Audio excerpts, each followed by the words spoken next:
Sir, the Honorable Finance Minister has told us why he has thought fit to bring these finance bills in the middle of the year. The plan contemplated a tax of about rupees 400 crores, and now that the finance minister does not want to take recourse to deficit financing, naturally the tax has got to be increased, and it now comes to about rupees 1300 crores.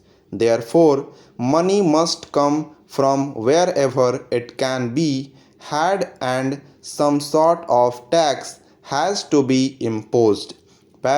Now the proposals have to be examined from that point of view. Some people have acclaimed the proposals as very necessary and well considered, while others have found ground for criticizing them.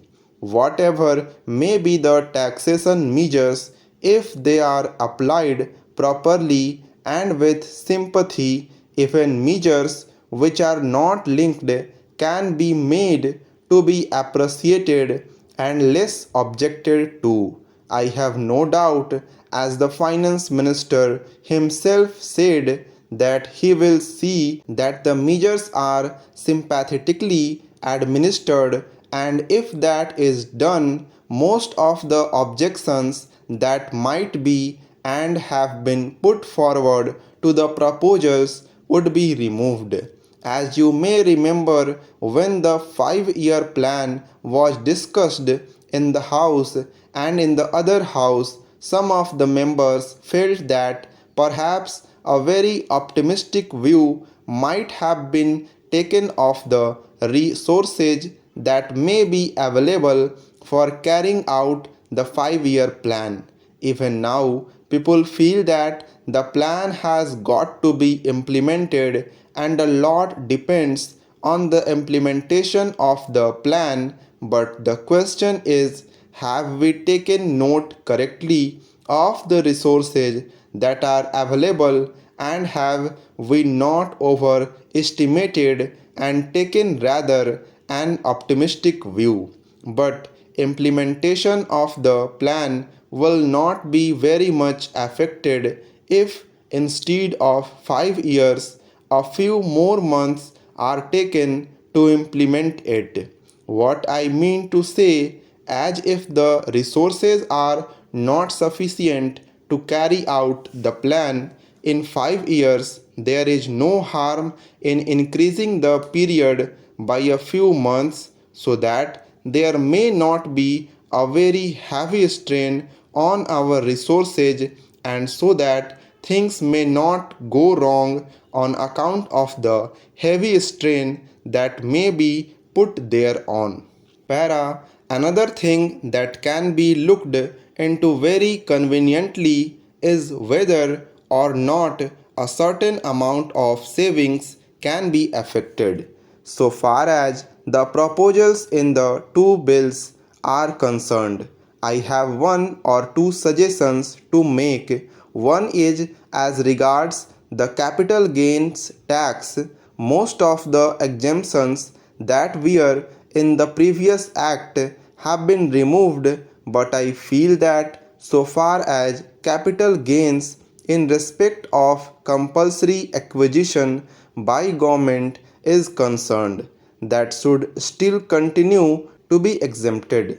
When a person sells his capital asset and makes a gain which is called unearned profit, he may be taxed, and perhaps he will have no justification in raising any objection. But when a property is acquired which he does not want to sell, but which is acquired under compulsion at the instance of the government for the use of the government, in the case of such a compulsory acquisition, there is no real justification for making the man pay capital gains tax also, especially when the never wanted to part with his property. and in fact he objected thereto but had to part with it because the authorities wanted him to do that. That is one small suggestion so far as capital gains tax is concerned, and I think in a case where compulsory acquisition takes place, it is for the government to consider whether or not they will think of giving relief to the unfortunate person who may have to part with his property in spite of himself. Para.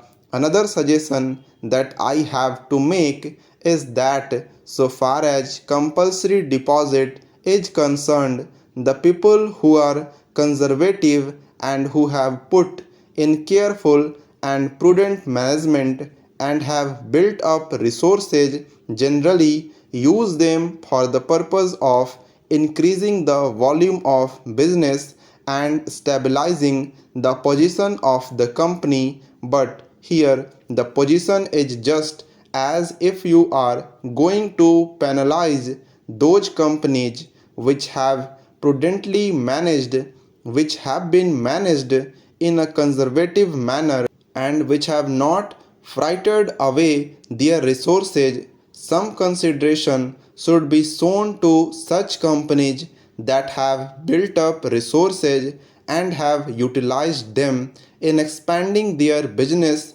so that they may not be called upon to put in these compulsory deposits.